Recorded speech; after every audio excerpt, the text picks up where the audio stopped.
18 पुराणों को सुनने से जितने फल की प्राप्ति होती है वही फल हरवंश पुराण की कथा सुनने से वह फल प्राप्त हो जाता है। इतना बड़ा, इतना तगड़ा महात्म्य है इसका।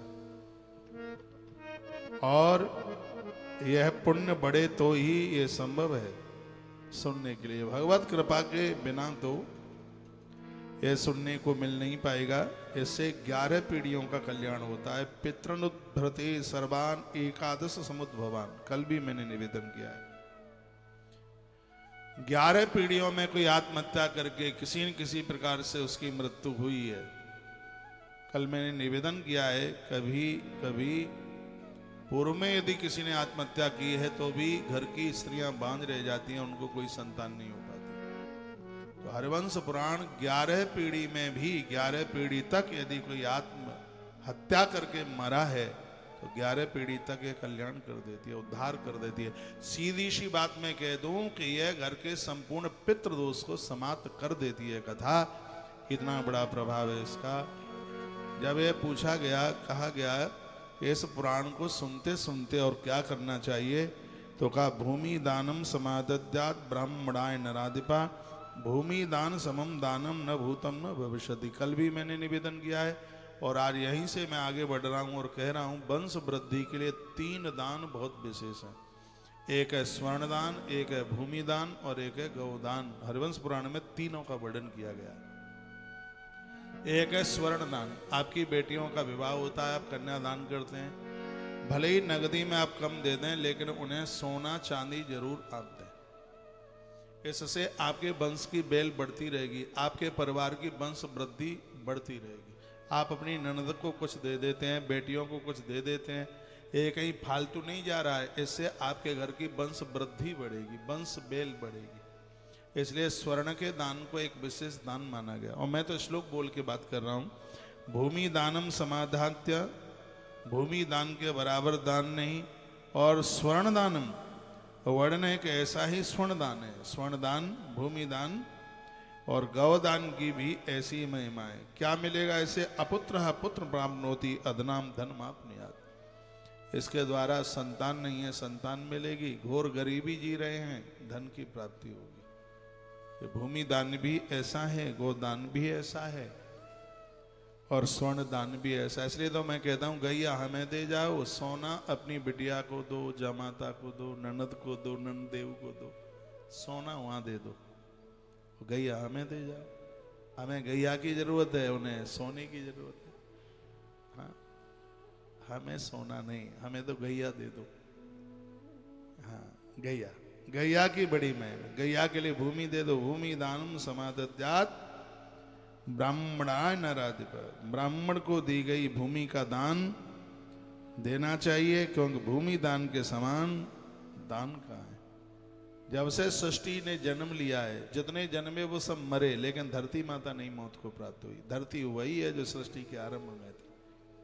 कागजों में एक दूसरे के नाम अलग अलग चढ़ती रही, लेकिन भूमि वही है जो अनादि काल में, जब से सृष्टि की रचना हुई है तब से यदि कुछ नहीं बदला तो वो है, वो भूमि नहीं बदली।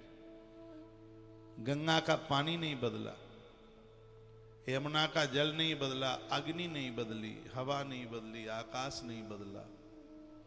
जो चीजें नहीं बदली हैं उनके प्रति तो श्रद्धा रखिए ना। वो बदली नहीं है, वो तब से ही है, जब से सृष्टि बनी तब से है। ये पहाड़ नहीं बदले। जो आज ब्रज में जो गिरिराज जी हैं, कितनी मलूक बात मैं कह रहा हूं, गोवर्धन वही हैं जो 5200 साल पहले जो भगवान कृष्ण के सामने थे। तो वही गोवर्धन श्री गिरिराज जी, ये वही गिरिराज जी हैं जिनमें भगवान की उंगली लगी है नीचे। जिस उंगली के ऊपर कृष्ण ने जिन्हें उठाया वही वह गिरिराज जी है। धरती है वही है जो गोविंद के सामने, राम जी के सामने थी, अनादि काल में थी। ये धरती वही है, इसका परिवर्तन नहीं हुआ है। हाँ, एक दूसरे के नाम चढ़ती रही होगी, हटती रही होगी, लेकिन धरा वही है जो सृष्टि के आरंभ में थी। इसलिए इसके दान को वंश वृद्धि के लिए एक विशेष दान बताया गया। का भूमि दान समम दान ना भूतो न भविष्यति। इसके बराबर दान नहीं है, न भूत में न भविष्य में। और मैंने बहुत बार बोला है कि धरती को स्वामी मत बनिए, धरती के पुजारी बनिए, धरती माता के बेटा बनिए। प्रातः जब आप जागो तो अपने दिन का आरंभ यहीं से आरंभ करो, मत्था टेक करके धरती पर प्रणाम करो। भले ही 7 मंजिल ऊपर रहते हैं, बिस्तर से उतरे तो मत्था धरती पर रखें। मेरे गुरुजी एक बात कहते हैं, जो प्रातः होते ही मस्तिष्क रखकर जो धरा को प्रणाम करते हैं, धरती माँ उन्हें धारण कर लेती है, उनके जीवन में किसी भी प्रकार का अभाव नहीं रहने देती। वो कहते हैं कुबेर का बटुआ खाली हो सकता है लेकिन आपके पर्स में कमी नहीं आएगी। ये धरती माता का आशीर्वाद जिसको मिल जाए। धरती प्रभु राम को तो इतनी प्रिय है, वनवास में गए तो अपनी जन्मभूमि की माटी लेके गए। आप ब्रज में आए, लोग यहाँ की ब्रज रज लेकर के जाते हैं। ब्रज की धूल बड़ा प्रभाव है इसका। एक बार मुक्ति ने कृष्ण को कहा कि मैं सबकी मुक्ति करती हूं, मेरी मुक्ति कैसे होगी? मुक्ति कहे गोपाल सो मेरी मुक्ति बताओ। मुक्ति ने कहा मैं सबकी मुक्ति करती हूं, मेरी मुक्ति कैसे होगी? तो कृष्ण क्या बोले? पड़ी रहो जा गैल में। गैल जानते हो, देसी शब्द है, रास्ता। पड़ी रहो जा गैल में साधु संत कड़ जाए, ओढ़े ओढ़े रज मस्तक लगे तो मुक्ति मुक्ति है जाए। महात्मा लोग निकलेंगे, उनकी चरणों की रज उड़कर तेरे माथे पर लगेगी। हे मुक्ति, तू भी अपने आप में मुक्त हो जाएगी। इस ब्रज में आए हो तो ब्रज की धूल तुम्हारे कपड़ों पर, तन पर, बदन पर, माथे पर लगनी ही चाहिए। इस ब्रज में ब्रज ब्रज जो ईश्वर के चरण की जो धूल है वही तो ब्रज है। यहाँ की रज की बड़ी महिमा है, इसकी रज को प्रणाम किया करो, इसकी रज को माथे से लगाइए।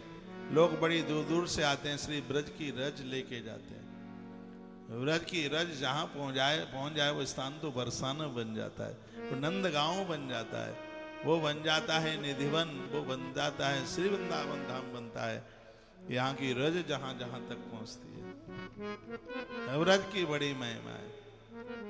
मैं 2006 में विदेश गया, परदेश में गया, काफ़ी कंट्रियों में मेरा जाना हुआ। मुझे सूट नहीं करता, बाहर मुझे अच्छा लगता नहीं है, देश की याद बहुत आती है। मैं बैठ के रोता था, मैंने कहा मैं कहाँ आ गया, पता नहीं लौट के जा भी पाऊंगा कि नहीं जा पाऊंगा।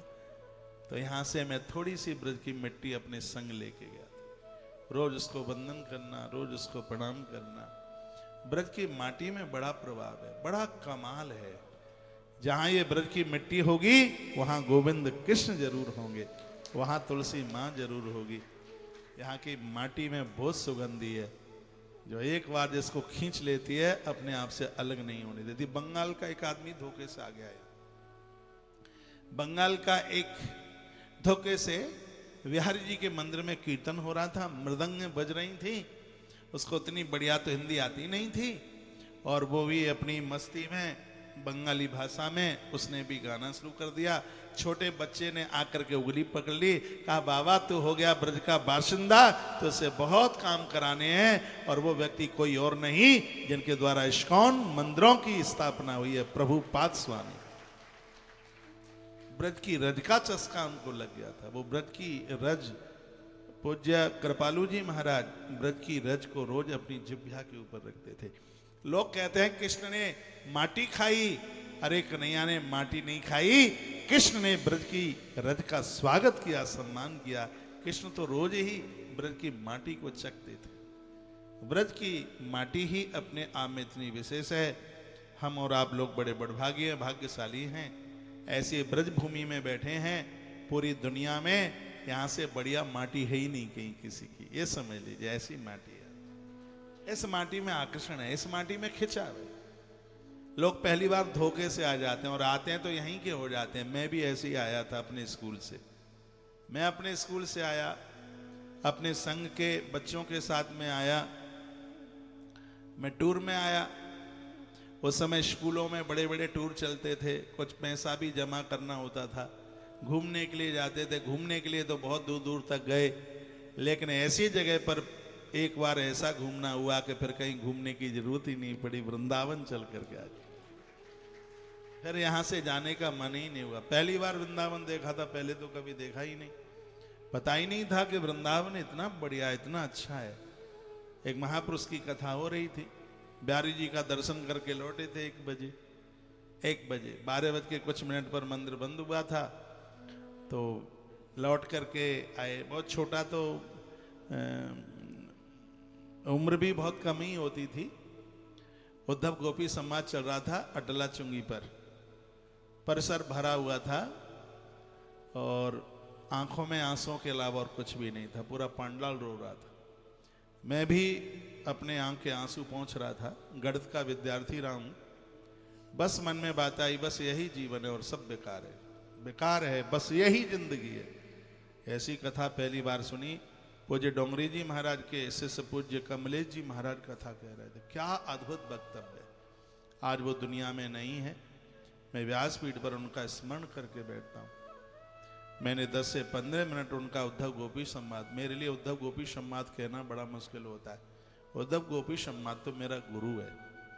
रात भर मैं केसी घाट पर बैठा रहा। सुबह कोई महाराज महापुरुष, उनकी बड़ी कृपा हुई है।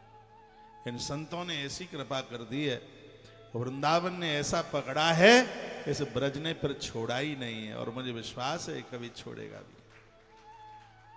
ऐसे ब्रज में आप सब लोग आते रहिए, इस ब्रज में आप सब लोग आते जाते रहिएगा। कृष्ण की भूमि है, अद्भुत भूमि है, बड़ा खिंचाव है इसका।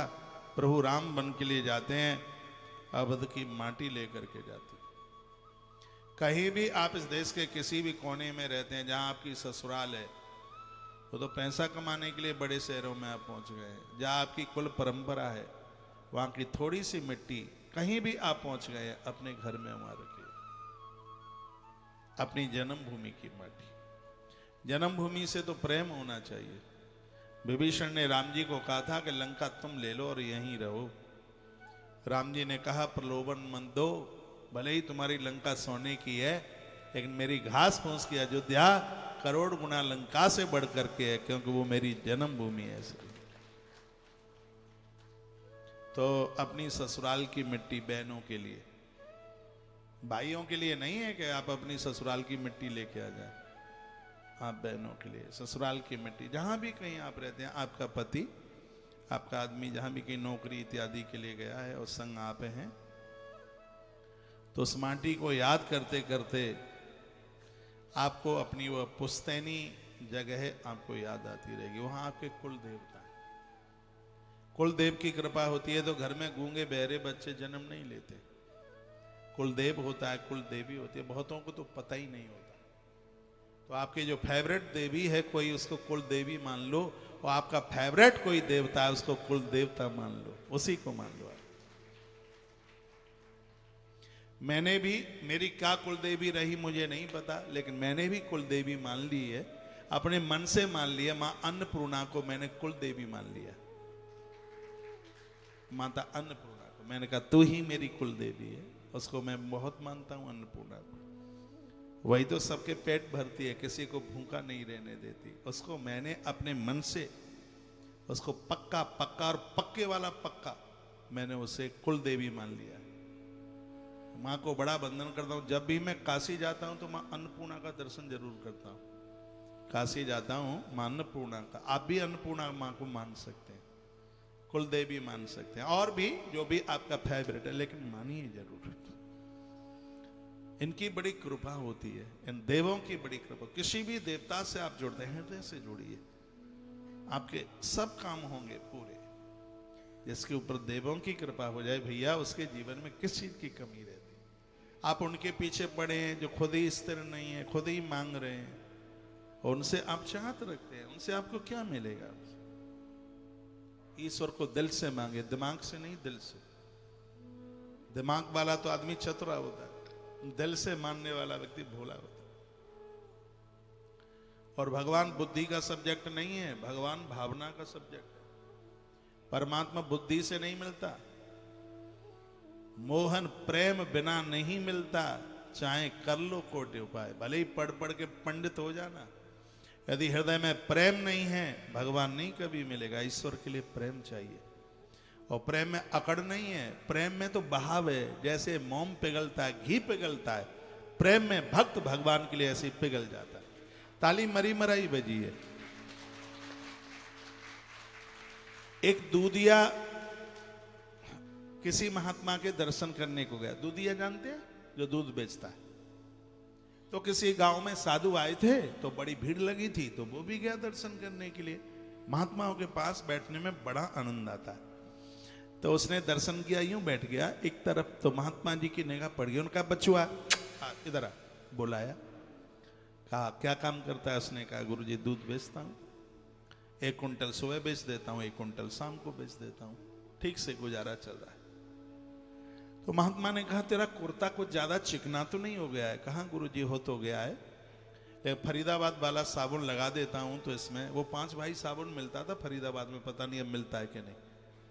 एक आता था ना 5 भाई, ऐसे सलबट्टा टाइप का, बिना पैकिंग वाला, नहीं देखा आपने? ऐसा आता था बड़ा, बिल्कुल गोल ऐसा चौकोर होता था, इतना बड़ा होता था, पीले रंग का आता था। क्या नाम है उसका? 5 भाई लिखा होता था उसमें। तो हाँ, जो भी हो आप समझ रहे, थैंक यू, आप समझ रहे।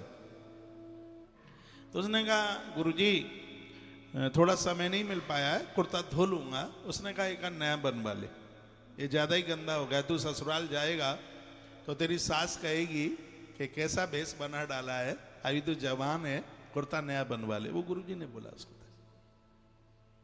तो बांसुरी बजा भाई। तो वो दुकान पर गया कपड़े वाले के यहाँ। तो जमाने में चाइना सिल्क ज्यादा बिकती थी। चाइना सिल्क जानते हैं आप? चाइना बिल्कुल ऐसा, इतनी चमक होती है उसमें, और उसको ऐसे मुट्ठी में बंद कर लो, 2, 2.5, 3 मीटर तो कपड़ा, तो उसको ऐसे ही बंद कर लो। वो चाइना सिल्क दमक मारती है, लाइट में बहुत ज्यादा चमकती है वो। हमारे बांके बिहारी जी मंदिर के जो गोसाई लोग हैं, पुजारी लोग हैं, वो चाइना सिल्क की बगलबंदी पहनते हैं, वो उसमें चमक ज्यादा होती है। तो उसने जाके कहा कि मुझे कुर्ता बनवाना है, मुझे 2.5 मीटर कपड़ा दे दो। उसने वो मीटर से नाप करके और वो फाड़ करके काट करके वो कपड़ा उसको दे दिया। पुरानी बात थी। उसने कहा पैसा कितना हो गया? कि उसने कहा 40 रुपए मीटर से ये 100 रुपए का हो गया, 2.5 मीटर है। अब वो लड़ने लगा दूधिया। जमाना हुआ था कि उस समय दूध 10 रुपया लीटर आता था, तब की बात थी वो। अब वो लड़ने लगा। वो कहने लगा कि 100 रुपए में तूने कपड़ा इतना सा दिया है, 100 रुपए में मैं दूध से बाल्टा भर देता हूं, और ये तूने जो लोहे के डंडे से नाप करके दिया है, तू मुझे ठग रहा है। मैं इससे नहीं लूंगा, मैं लीटर लेके आया हूं, मुझे कपड़ा लीटर से दे। और झगड़ा हो गया बड़ी जोर से, और इतना झगड़ा हुआ कि लोग वहां आकर के इकट्ठे हो गए। एक साधु आ रहा था हरिद्वार से, वो ये तमाशा खड़ा खड़ा देख रहा था। दूधिया बलिष्ठ था। अब दुकानदार सहम गया कि अब मैं करूं तो करूं क्या। साधु ने कहा सुन, उसको दूधिया को कहा कि सुन, तो ये जो अपना लीटर लेके आया है, लीटर से कपड़ा नहीं और मीटर से दूध नहीं। महात्मा ने कहा सुन, कपड़े के लिए मीटर चाहिए और दूध के लिए लीटर चाहिए। तुम ये कहो कि एक से दोनों नप जाएंगे, बिल्कुल भी नहीं। उसी प्रकार से संसार को समझने के लिए बुद्धि का लीटर चाहिए और भगवान को समझने के लिए प्रेम का मीटर चाहिए। परमात्मा के लिए प्रेम का मीटर चाहिए, और संसार बुद्धि का विषय है, ईश्वर प्रेम का विषय। भगवान प्रेम से मिले, इसलिए राम ही केवल प्रेम प्यारा। ईश्वर के साथ प्रीति कीजिए, उसको मानिए,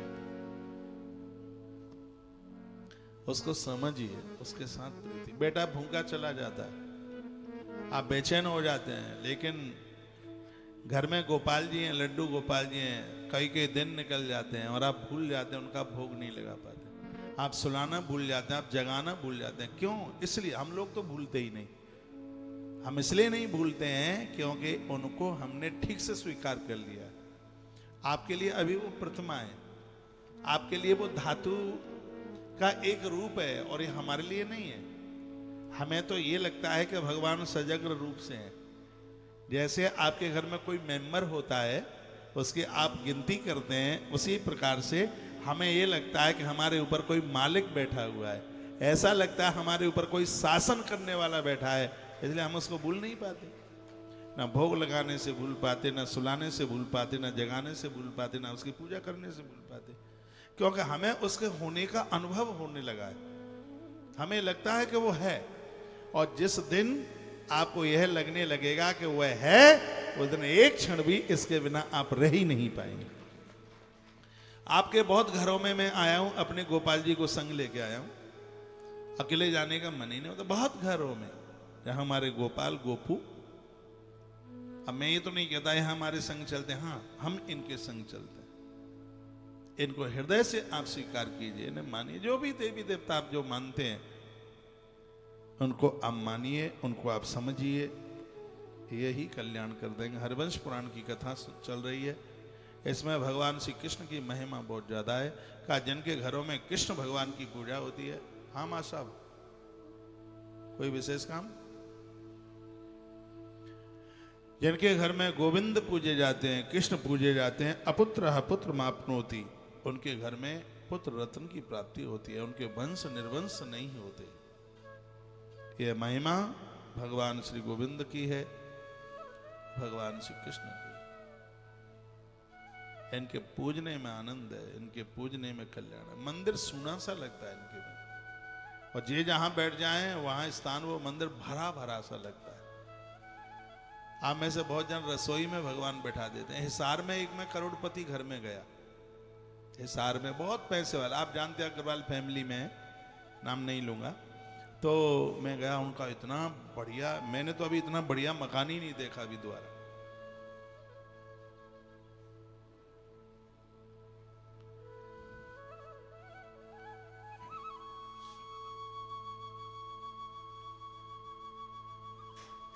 तो उन्होंने कहा महाराज जी इधर आइए, इस मंजिल में आइए, उस मंजिल में आइए, इधर आइए।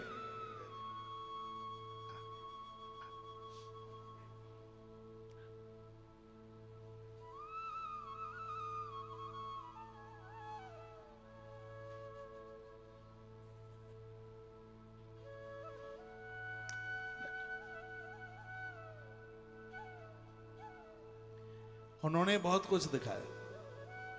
फिर वो बोले महाराज जी हमने एक बाथरूम बनाया है, उसमें 9 लाख रुपया लगे, 9 पेटी। उस समय तो हम जानते भी नहीं थे, पेटी का मतलब हम बक्से ही समझते थे। हमें लगा किसी कमरे में 9 बक्से रखे होंगे। अब बाद में पता लगा कि पेटी लाख को बोलते हैं। उन्होंने कहा 9 पेटी। तो बाथरूम दिखा दिया उन्होंने, बहुत कुछ दिखा, तिजोरी नहीं दिखाई, बाथरूम दिखा दिया था। जय श्री राधे।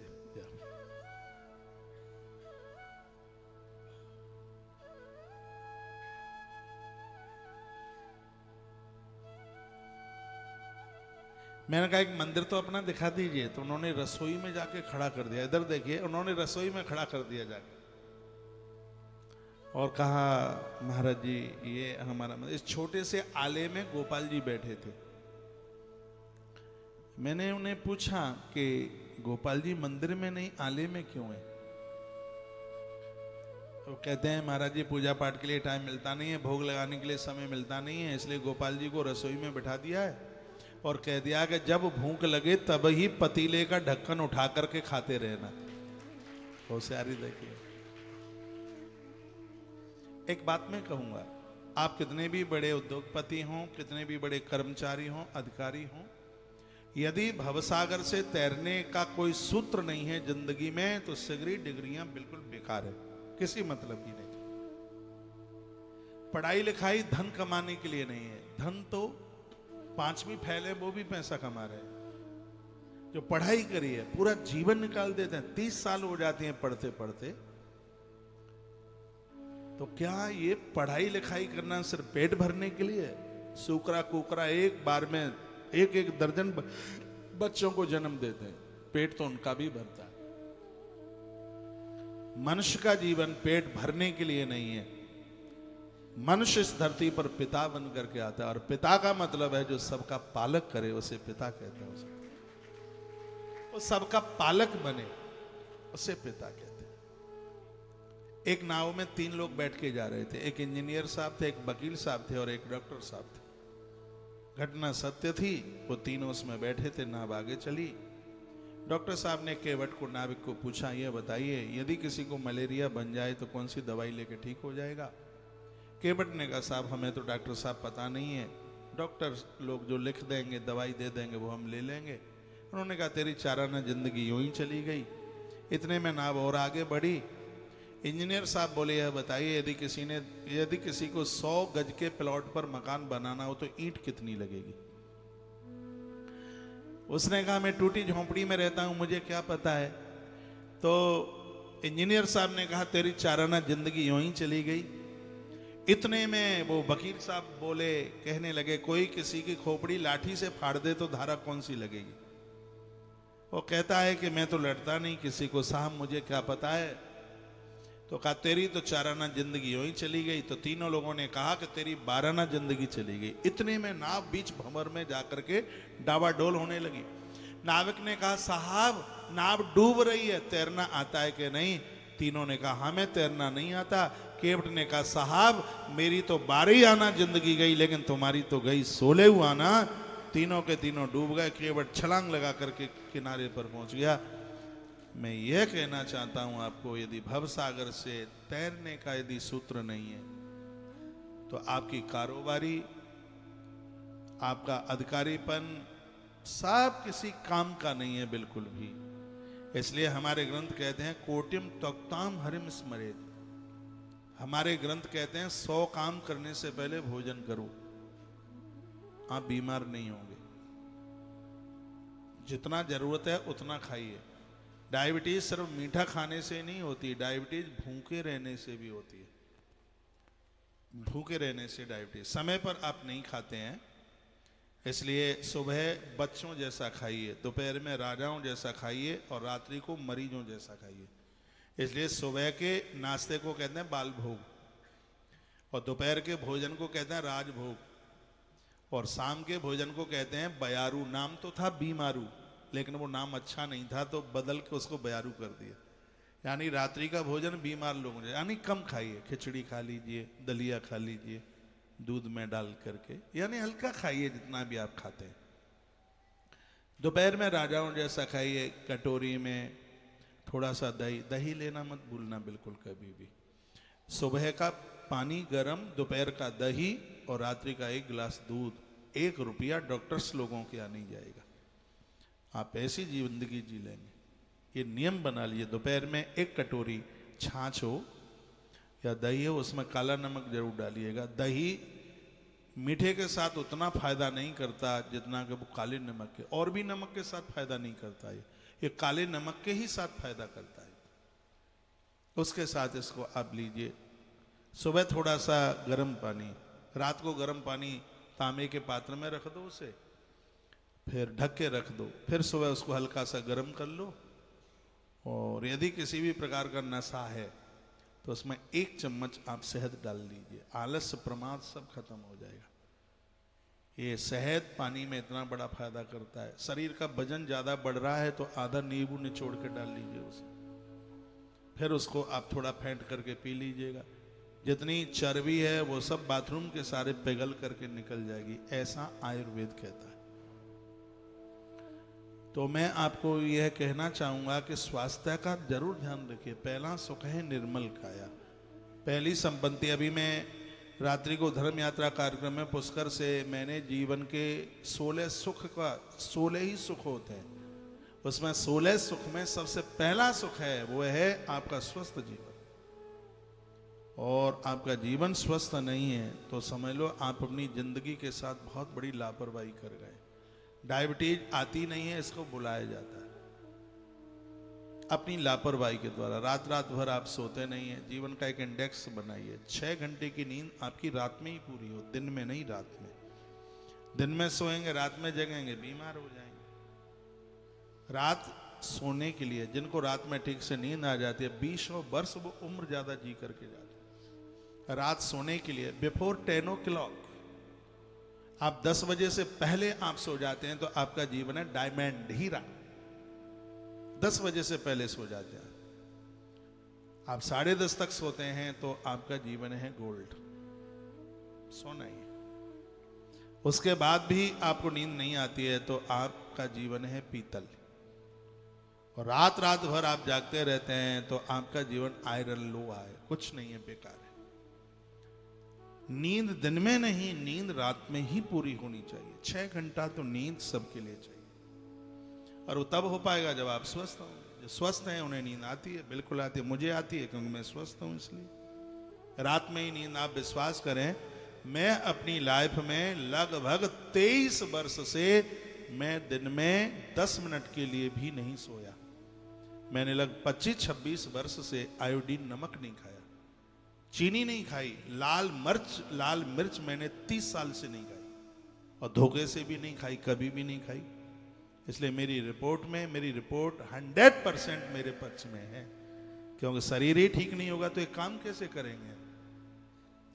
इसलिए शरीर के ऊपर ध्यान रखना बहुत ज्यादा जरूरी है। बाथरूम जाने के बाद तत्काल पानी मत पियो, मधुमेह हो जाएगा। बाथरूम जाने से पहले जितना पी सकें आप पानी पीजिए, उससे आप स्वस्थ रहें। भोजन का बहुत ध्यान रखिएगा। 3 घंटे से पुराना बना हुआ भोजन है, बिल्कुल भी मत खाइए उसको, उसकी पौष्टिकता खत्म हो जाती है। और मैं अपनी बहनों को, माताओं को कहना चाहूंगा, जब तुम घर में पति और पत्नी होते हैं तो सुबह की दाल शाम को, शाम की दाल सुबह, यही चलता रहता है। सुबह की रोटी रात को, रात की रोटी सुबह, यही चलता रहता है। बिल्कुल भी नहीं। हमारा आयुर्वेद कहता है 3 घंटे से ज्यादा पुराना आपका आहार हो गया तो उसकी पौष्टिकता खत्म हो जाती है, वो विषाक्त हो जाता है, उसमें विषैलापन हो जाता है। इसलिए यह भी बिल्कुल ध्यान रखिएगा। कुकर की दाल ज्यादा प्रयोग में मत लीजिए। जब से कुकर चला तब से ही पेट फूलने लगे। कुछ चीजें हैं, मैदा की चीज ज्यादा मत खाइए, आयोडीन नमक ज्यादा मत खाइए, फ्रिज का पानी ज्यादा मत पीजिए, और रिफाइंड को अपने आप से दूर रखिए। रिफाइंड कैंसर को बना रहा है। तुलसीवन आश्रम में कई वर्षों से रिफाइंड के ऊपर बैन लगा दिया गया। इस आश्रम में रिफाइंड नहीं चलती। इसमें शुद्ध देसी घी चलता है, इसमें तिल का तेल चलता है, सरसों का तेल चलता है। रिफाइंड के लिए यहाँ कोई भी जगह नहीं है। चाहे 100 लोगों का भंडारा हो, चाहे 10,000 लोगों का भंडारा हो, लेकिन यहाँ रिफाइंड के लिए बिल्कुल जगह नहीं, क्योंकि व्यासपीठ है। यहाँ से वो कहा जाता है जिसको हम खुद करते हैं। अब मैं रिफाइंड का प्रयोग करूं, मैं रिफाइंड का विरोध करूं और आश्रम में रिफाइंड चले, तो ये तो बिल्कुल ठीक नहीं है।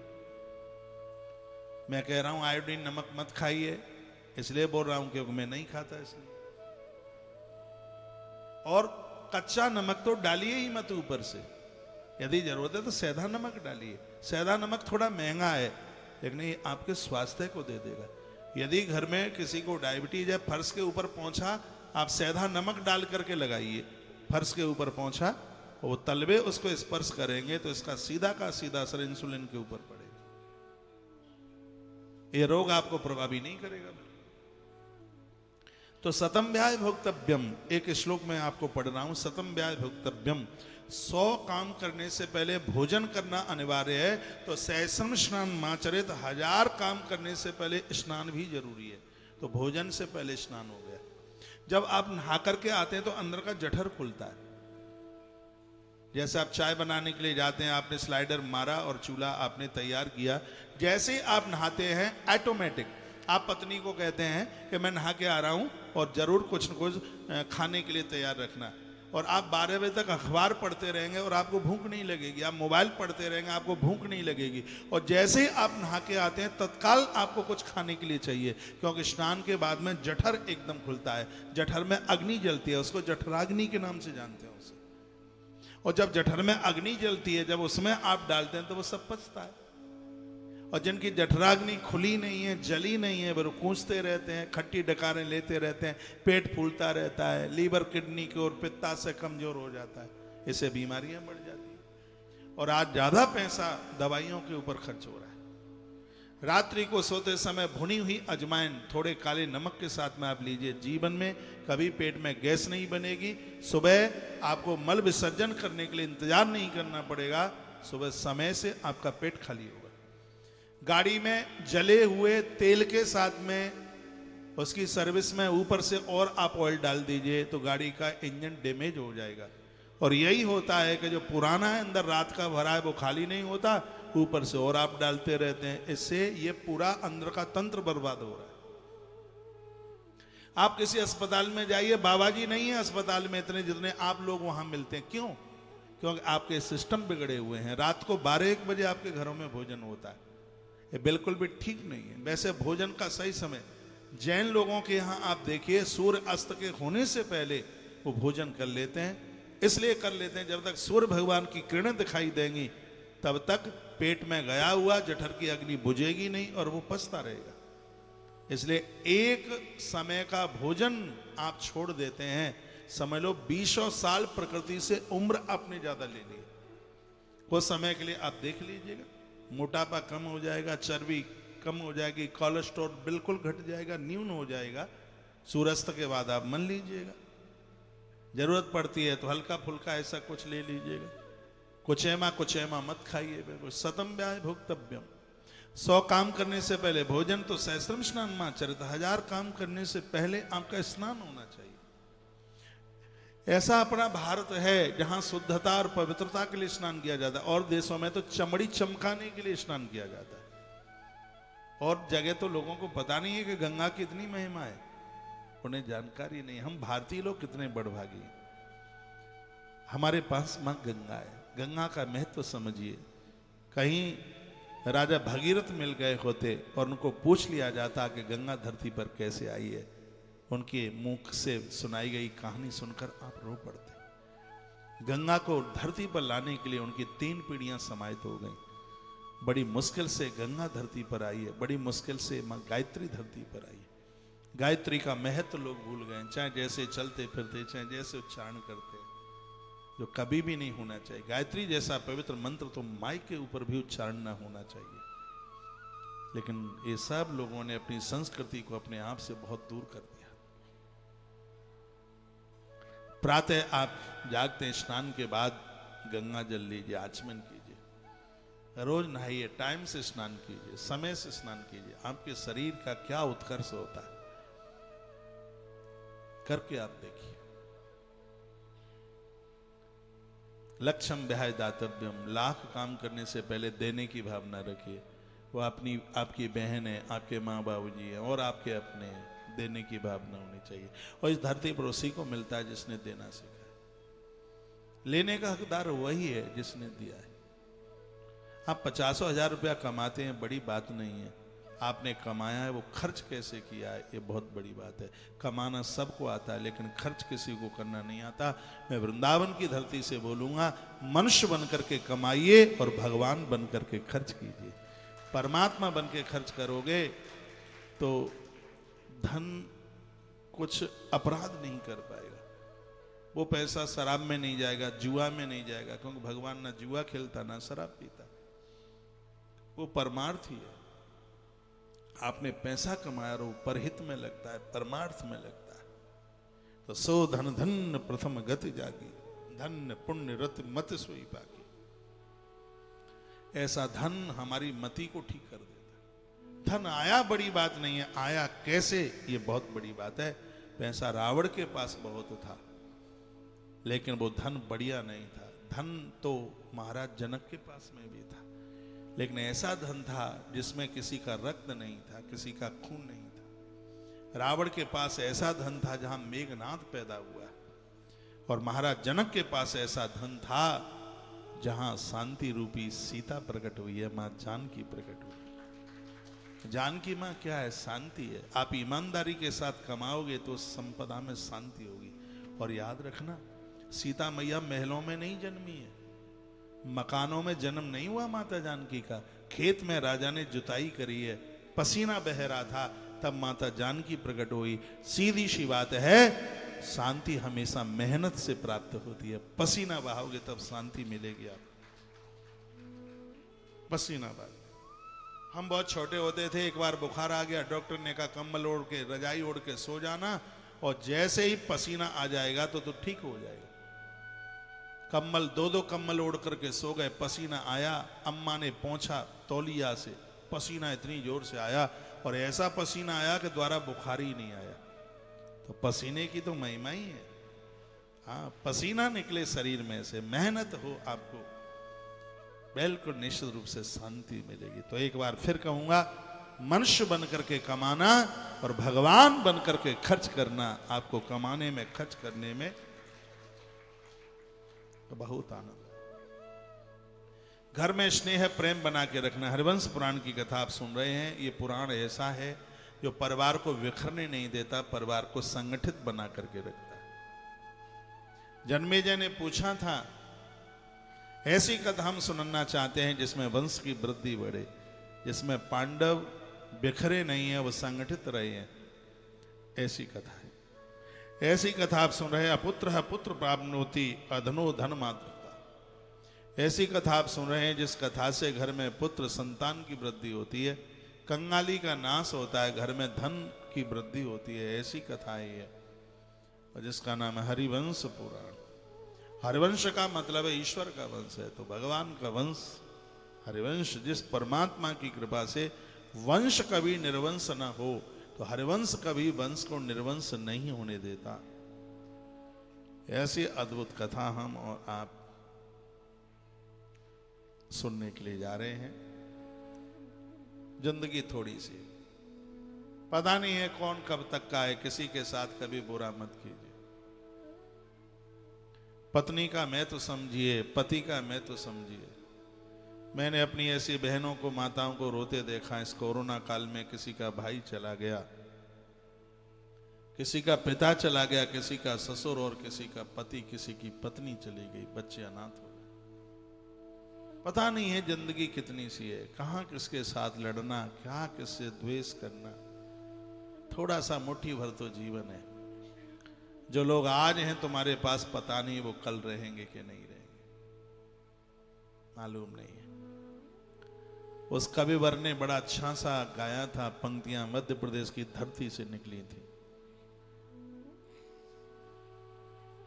कवि प्रदीप, टूट गई है माला मोती बिखर चले, 2 दिन रह कर साथ न जाने किधर चले। आपके जीवन में कितने मित्र मिले आपको, आपके जीवन में कितने अपने मिले, कब तक संग रहे पता नहीं। इनको छोड़िए मत। माँ बाबू जी थोड़े समय के लिए, यादें रह जाएंगी, आंख में आंसू ही होंगे, इनके लिए रोते रहोगे। नौकरी ये सब चलता रहेगा, कारोबार चलता रहेगा। आप दूर गए हैं, कभी उनको अपने पास बुलाइए या फिर आप उनके पास जाइए। पता नहीं वो कब तक के लिए, बाद में कुछ नहीं, यादें होंगी, आंख में बस आंसू होंगे।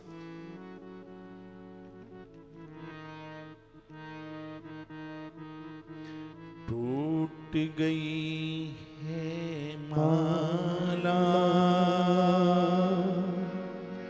मोती बिखर चले, 2 दिन रह कर साथ जाने किधर चले। टूट गई है माला मोती बिखर चले, 2 दिन रह कर साथ जाने किधर चले।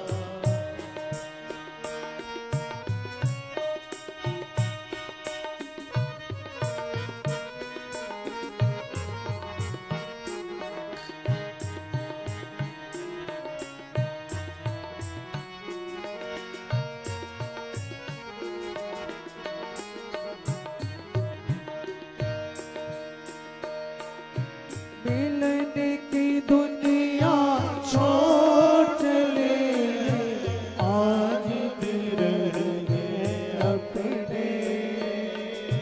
मिलने की दुनिया छोड़ चले, आज दिल रहे अपने। मिलने की दुनिया छोड़ चले, आज दिल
दो दिन रह कर साथ जाने किधर चले, टूट गई है माला। जय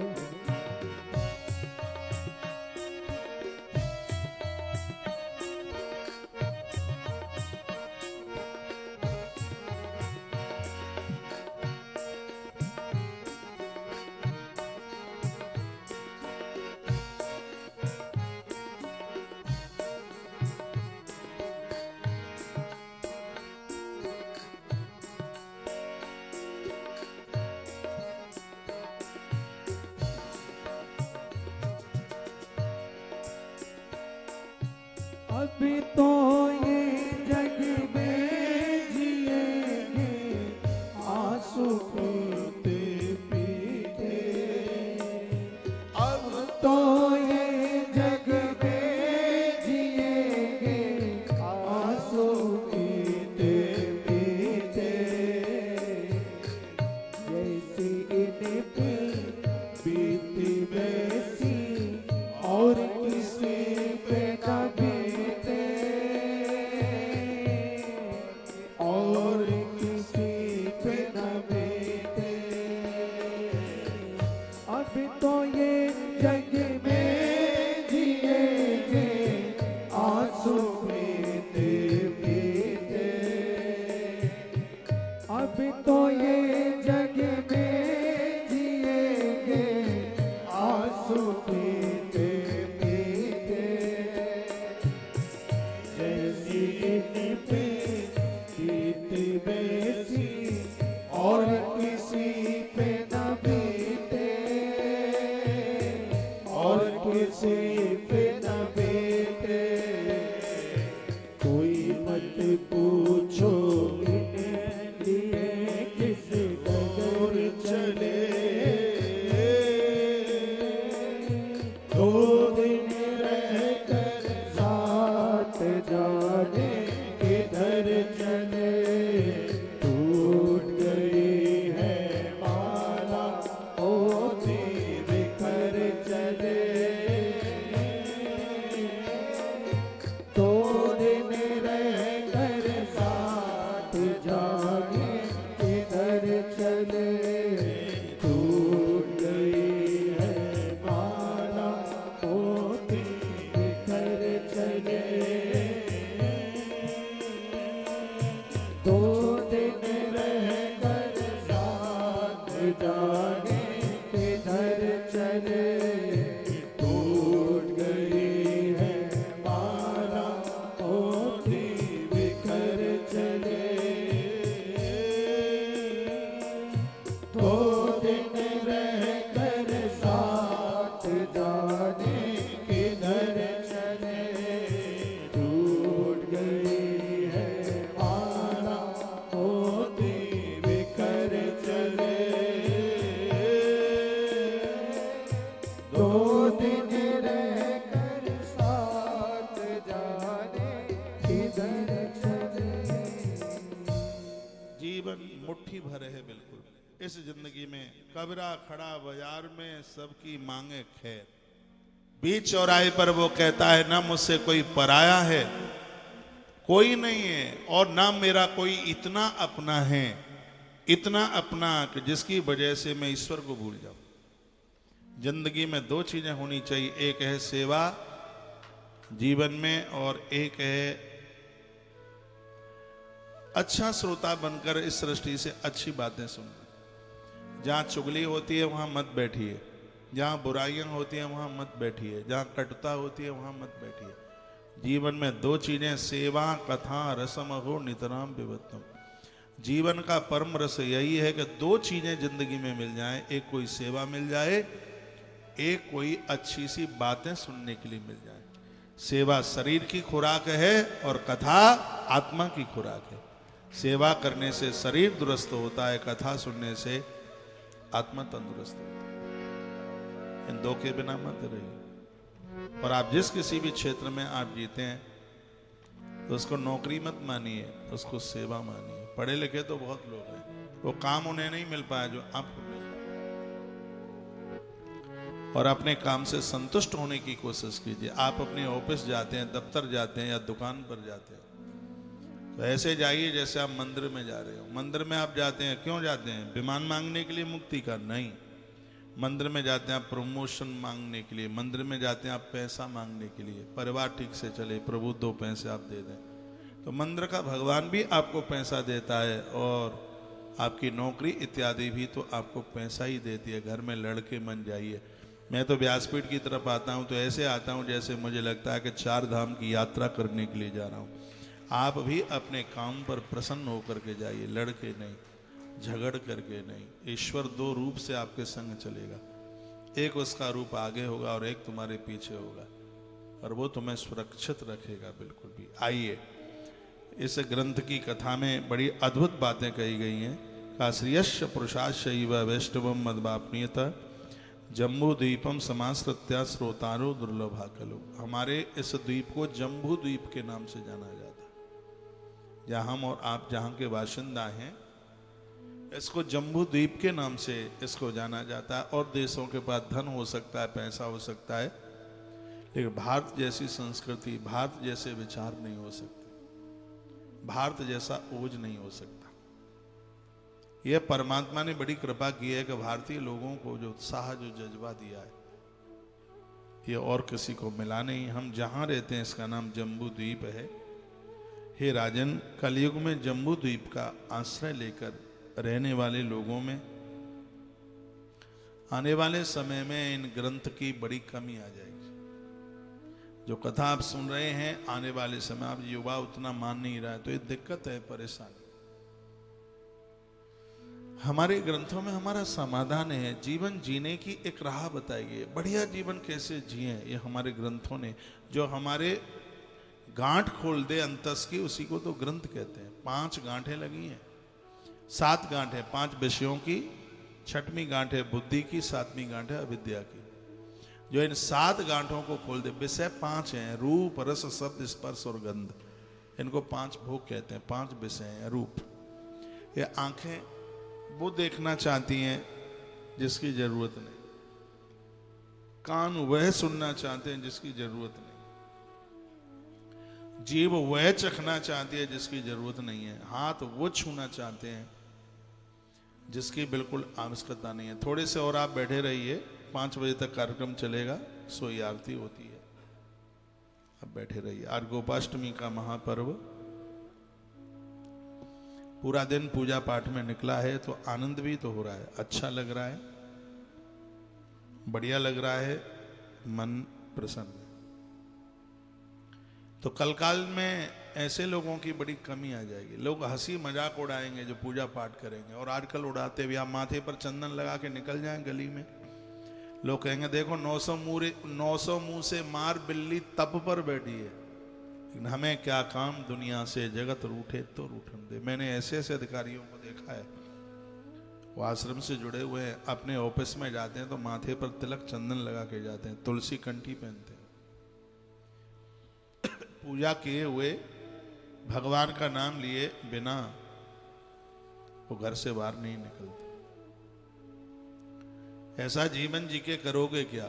ऐसी जगह रह के करोगे क्या जहां माथे का चंदन और कंठ की तुलसी टूट जाए?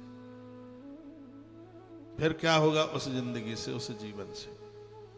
कल काल में श्रोताद्रो दुर्लभा कलो, अच्छी बातें सुनाने वाले इस कलयुग में कमी आ जाएगी। सुना भी रहे होंगे तो उसके ऊपर खुद नहीं चल रहे होंगे। भगवान व्यास लिखते हैं, और उसी बात का असर होता है, जो बात कही जाए उससे पहले उसको अपने अंतस में उतारा जाए, अपने हृदय में उतारा जाए, उसी बात का प्रभाव होता है। मैं आपको कहूँ चाय मत पीना, और सुबह 1 लीटर भर के आप मुझको कोई पीते देख ले, तो मेरी बात का असर होगा? नहीं। आप कहेंगे देखो दुनिया को सीख देते हैं, खुद चाय पीते हैं 1 लीटर भर के। हम आपको चाय छोड़ने के लिए तभी कह सकते हैं जब हम चाय न पीते हो, यानी वो दोष हमारे अंदर ना हो। तो स्त्री विश्वपुत्र कामा भी श्रोतव्य वैष्णवम यशः का संतान तो सबको ही पैदा होती है, सूकर कुकरों को भी पैदा होती है। इस ग्रंथ में लिखा है कि पेट में संतान आवे, पति और पत्नी 10 महीने पहले से तैयारी करे। क्या करना है? जमीन में सोना है, 1 बार भोजन करना है, वातावरण घर का इतना बढ़िया कर देना है। जब गर्भिणी नारी घर में है तो लड़िए मत, झगड़िए मत, नहीं तो उसका असर होने वाली संतान के ऊपर, औलाद के ऊपर होगा। वो धृतराष्ट्र गांधारी को बहुत ज़्यादा लड़ता था और उसका असर होने वाले दुर्योधन के ऊपर हुआ। तो इन सब चीज़ों का असर तो पड़ता ही है। अभिमन्यु ने माँ के गर्भ में सब कुछ सीख लिया, समझ लिया। वो समय तो घर की इतनी पौष्टिकता होनी चाहिए। गर्भिणी नारी के कक्ष में दिया जलाओ, वीरों की तस्वीरें लगाओ, देवी देवताओं की तस्वीरें लगाओ, उसको थोड़ा काम धाम से भी मुक्त कीजिए। फिर देखिए आपके घर में राजीव दीक्षित एक बड़ी अच्छी बात कहते थे, बड़ा अच्छा अद्भुत इंसान हुआ है। वो कहता है कि भारत की नारी, वो कहते हैं भारत की नारी में इतनी ताकत है, ये चाहे तो सूरमा पैदा कर दे, ये चाहे तो बहुत बड़ा इंजीनियर पैदा कर दे, डॉक्टर पैदा कर दे, और ये चाहे तो धरती पर स्वयं भगवान को पैदा कर दे। नारी की ताकत है, वो कहा करते। हरिवंश पुराण कहता है कि जो इस कथा को सुनेगा, स्त्री विश्व पुत्र कामा भी, नारी पुत्र की कामना करेगी उसको संतान मिलेगी। डॉक्टर्स लोगों ने कह दिया कि नहीं होगी संतान, बिल्कुल मन मार के मत बैठ जाइएगा। चारों तरफ के का दसों दिशाओं के रास्ते बंद हो जाएं तब ही किसी के बेटे को गोद लेने की कोशिश कीजिए। नहीं तो जो बच्चे गोद लिए जाते हैं उनमें से 1000 में से का 2 ही बढ़िया निकलते हैं। नहीं तो बस माथा पकड़ करके रोना ही है। ईश्वर देता होता तो दे ही देता, ये किसका कल्याण करें। और जब इनको पता लग जाता है कि ये हमारे मम्मी पापा नहीं है, ये तो हमें लेके आए, तो उनके अंदर इतनी घृणा बन के तैयार होती है। और उसमें गोद लेने वाले माता पिता बहुत रोते हैं, उन्हें भारी कष्ट होता है। मेरे पास ऐसे कितने लोग आते हैं, दशों दिशाएं बंद हो जाएं, सब दरवाजे बंद हो जाएं, तब ये सोची जाए। और ज्यादातर ऐसे यही ध्यान होता है अपने कुनबे का। पति कहता है कि मैं अपने भाई का बेटा लिए लेता हूं, पत्नी कहती है मेरे भाई नहीं है, मैं अपने पियर से ले आऊंगी, और इसी में ताना तानी चलती रहती है। जब वो बच्चा उबड़ खाबड़ निकल जाता है तो फिर युद्ध होता है, तूने नहीं मानी, मैंने कहा था, तू नहीं मानी। फिर उसमें पूरा झगड़ा, जिंदगी की अंतिम श्वास लड़ने झगड़ने में ही निकल जाती है। पहले पूरी कोशिश कीजिए, गंडा तावीजों के चक्करों में मत पड़िए। जिनको संतान नहीं हो रही है उनको खूब ठगा जाता है, पीर पैगंबर पर जाते हैं, पता नहीं कहां कहां जाते हैं, मत्था टेकने को देना पड़ता है, लाखों रुपया वो खर्च कर देते हैं और कुछ भी नहीं होता। मेरी पवित्र व्यासपीठ ये निवेदन कर रही है, संतान नहीं है, प्रभु के ऊपर भरोसा कीजिए, भगवान को वंदन कीजिए, प्रणाम कीजिए, लड्डू गोपाल की सेवा कीजिए। हरिवंश पुराण कहता है संतान गोपाल बीज मंत्र का जप कीजिए। गोपाल जी को रोज नला करके उनका चरणोदक लीजिए, घी का दिया जलाकर उनकी पूजा कीजिए। कन्हैया को गोद में बिठाकर श्री कृष्ण जन्म की कथा सुनिए, हरिवंश पुराण सुनिए। कार्तिक में हरिवंश पुराण चल रहा है और ये बिल्कुल सही है, इसमें बिल्कुल गलत नहीं है। व्यासपीठ से 600 से ज्यादा बहनों को हरिवंश पुराण का संतान नारियल दिया, तो 400 से ज्यादा बहनों को संतान भी हुई है। आज भी अब पता नहीं वो दादी है कि चली गई है, मुझे गौशाला में मिली थी, बोले महाराज जी हरिवंश पुराण की कथा ने, नारियल ने, देखो हमारे घर में कितना सुंदर सा पोता आया। वो अक्षयवृत्ति सेवा के वो मेंबर भी बने हैं। पता नहीं मुझे यहाँ है कि नहीं, मुझे वहां गौशाला में मिले, छोटा बच्चा भी दिखाया था, मन गदगद हो गया, खुश हो गया था।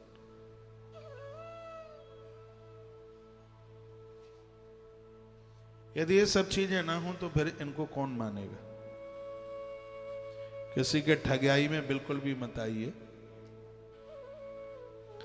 स्त्री विश्व पुत्र कामा भी, इस कथा को सुनने के लिए नारी यदि पुत्र की कामना करेगी तो भगवान व्यास लगते हैं, निश्चित रूप से उसे संतान होगी।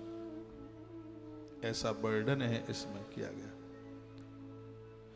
बालघाती च पुरुषो मृत वत्स प्रयायते, बुरा ना मानिए, अपने ऊपर कुछ भी मत लेना। इसमें वर्णन है जो गर्भ में संतान को समाप्त करते हैं, अगले जन्म में वह स्त्री पुरुष एक एक बच्चे के लिए तरस जाते हैं, औलाद नहीं होती। ये पाप नहीं, पाप का बाप है गर्भ में बच्चों को मारना। इससे बड़ा कोई पाप ही नहीं हो सकता। चाहे वो बेटा हो चाहे वो बेटी हो, गर्भ हत्या मत कीजिए, भ्रूण हत्या मत कीजिए। ये बहुत बड़ा अपराध है, इससे बड़ा अपराध नहीं हो सकता है। इस समय स्पष्ट इसमें वर्णन है। बालकों की हत्या करने वाले ये ना मारे नहीं तो आने वाले समय में संतान नहीं होगी। तो वर्णन है, बाल घाती च पुरुषो मृत मत्स्य प्रयायते श्रवणम हरिवंशस्य कर्तव्यम चेता विधि। इसमें लिखा है कि जिन्होंने अपने गर्भ में बच्चों को भूल से ही मार डाला, उस अपराध के प्रायश्चित के लिए उस स्त्री पुरुष को हरिवंश पुराण की कथा प्रायश्चित के लिए जरूर सुननी चाहिए। बेटियां ही बेटियां होती हैं, बेटे के इंतजार में फिर बेटी आ गई है पेट में, उसका मर्डर करा देते हैं, कत्ल करा देते हैं, उसे खत्म करा देते हैं। इतना बड़ा अपराध। इसमें स्त्री दोषी है, उसका पति दोषी, और वो डॉक्टर भी इसमें दोषी है। इसी ग्रंथ में लिखा है कि ऐसे लोगों के हाथ का जल देवता और पितर स्वीकार नहीं करते। ऐसे स्त्री पुरुष हवन यज्ञ में बैठने के अधिकारी नहीं होते। उनके हाथ का पानी पीने का धर्म नहीं। एक मैं हृदय की बात बोल रहा हूं, जब मैं आप आयोजकों की कथा सुनने को जाता हूं, उनकी देहली को प्रणाम करके मैं हनुमान जी महाराज से एक प्रार्थना करता हूं। मैं कहता हूं, प्रभु मेरी रक्षा करना, मुझे ऐसे घर में मत भेजना जहां जिस घर में स्त्रियों ने अपने गर्भ में संतान को मारा, उसके घर का मुझे पानी पीने को न मिले। उस घर में मैं एक रात भी न रुकूं, आपसे प्रार्थना है मेरी। ये मैं भगवान को प्रार्थना करता हूं, उस घर से मुझे बचाना। ये बहुत बड़ा अपराध है, इससे बड़ा कोई पाप ही नहीं हो सकता। इसमें अपनी बेटियों को जो ससुराल जा रही हैं, अपनी बहुओं को, उनको ये समझाइए। ये रटंतु बात नहीं है, हरवंश पुराण में इस बात का उल्लेख किया गया। इसमें उन्हें महापापी घोषित कर दिया, महा अपराध घोषित कर दिया। ये गलती हुई है, ये त्रुटि हुई है, उसका प्रायश्चित है अनाथ किसी बेटी के विवाह में सहयोग करना।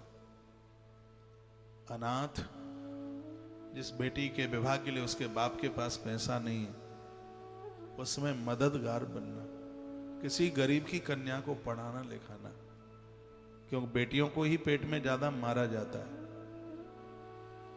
किसी बेटी के सहायक बनना, तभी इस अपराध का प्रायश्चित हो पाएगा। नहीं तो अपराध बहुत हिला देने वाला अपराध है। बेटे की सब कामना करते हैं, ठीक है, वंश वृद्धि के लिए एक बेटा होना चाहिए, लेकिन बेटियां इतनी बुरी हो गई हैं कि जिनका जन्मदिन मनाने को तैयार नहीं है। रामायण कहता है बेटा एक कुल को उतारता है, लेकिन बेटियां पुत्री पवित्र किए कुल दो। बेटियां तो दो कुलों को पावन करती हैं, पवित्र करती हैं। दो कुल पवित्र होते हैं बेटियों से। आप भी तो किसी के घर की बेटी हो, ससुराल पहुंची हो, उस ससुराल का आपने कितना डेवलपमेंट किया है, कैसे उसको संभाला है। ये प्रकृति उनकी ऋणी हो जाती है जिन्होंने बेटी का कन्यादान करके किसी के घर में बेटी को भेजा है। ये धरती पर वो बड़े नहीं हैं जिनको 4 बेटे 1 बेटी है। धरती पर वो बड़े हैं जिनके घर में बेटों से बेटियों की संख्या दुगनी होती है कम से कम, और बहुतों को तो बेटी एक भी नहीं होती। मान लिया जाए आपके बेटे 2 हैं, आपने प्रकृति से पुत्र वधू 2 ली और आपने प्रकृति को दिया कुछ नहीं, क्योंकि आपके पास बेटी थी नहीं, तो क्या देते आप? तो प्रकृति के आप ऋणी हो गए। और मान लिया जाए आपके पास में बेटा 1 है और बेटी आपके पास 2 हैं, तो आपने प्रकृति से बहू 1 ली है और आपने प्रकृति को बेटियां 2 दी हैं, तो प्रकृति आपकी ऋणी हो गई है, प्रकृति आपकी कर्जदार। जिनको बेटी है, बाहर रह रहे हैं, दूर रह रहे हैं, एक फोन अपनी बेटी के लिए रोज कीजिए, उससे बात कीजिए। बेटियों को पापा लोग बहुत प्रिय होते हैं, पापा की बहुत प्यारी होती है बेटी। माँ तो डांट भी देती है, फटकार भी देती है, लेकिन पिता आते ही बेटी के लिए पूछता है। दूसरे के घर की अमानत है, ये तो कुकर पंछी की तरह है, पता नहीं कब उड़ जाएगी। ये तो कपिला गैया की तरह है, कब चली जाएगी उस घर में जिनको वो जानती भी नहीं है। ऐसे घर में अपने आप को समाहित कर देना एक बहुत बड़ी बात है।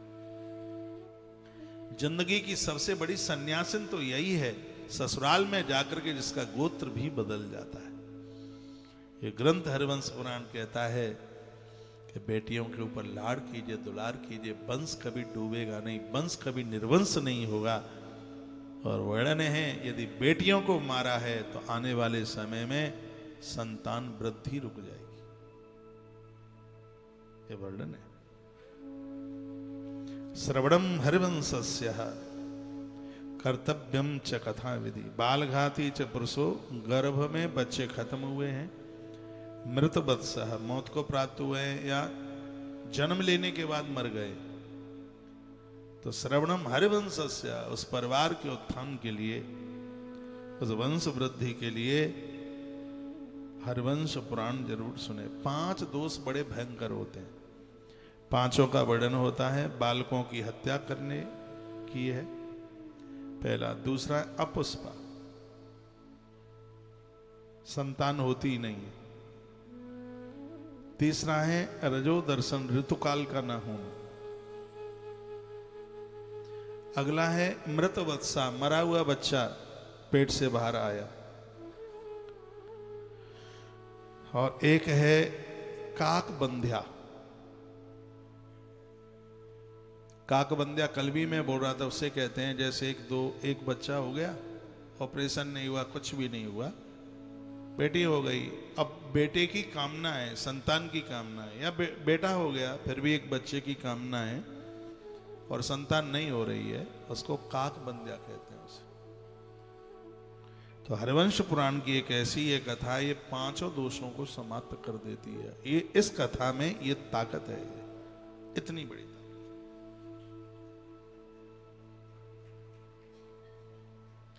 एक बार जयकारा लगाइए, बोल बांके बिहारी लाल की जय हो, श्री हनुमंत बलवंत महाराज की जय हो, जय जय श्री राधे। जो स्त्री फूलों का और फलों का नाश करती है उसकी भी कोख बंध जाती है। कभी भी फूल गंदी जगह पर मन डालिए। आपके घर में फल बहुत होते हैं, झाड़ू लगाने वाली, पोंछा लगाने वाली स्त्री आती है आपके घर, आपके फ्रिज में फल सड़ते रहेंगे, लेकिन एक गरीब को आप नहीं दे सकते। फल का सड़ना वंश वृद्धि रोकता है। ये कान के ढपोले खोल करके सुनिए बात। आपके फ्रिज में स्माइल आती रहती है, केला सड़ता रहता है, खरबूजा पड़ा रहता है, कलींदा सड़ता रहता है, आप उसको गरीब को नहीं दे सकते। जिसके घर पर देवताओं का उतरा हुआ निर्माल्य और वो पामों से कुचला जाता है, उसका वंश निर्वंश हो जाता है, उसके घर में संतान जन्म नहीं लेती। जिसके घर में ये तो हो गया फूल, फल सड़ते रहते हैं, वो किसी के हाथ पर नहीं रख सकते, उसे किसी को दे नहीं सकते, फिर उसको नालों में गंदी जगहों पर फेंकते रहते हैं, इससे वंश वृद्धि रुक जाती है।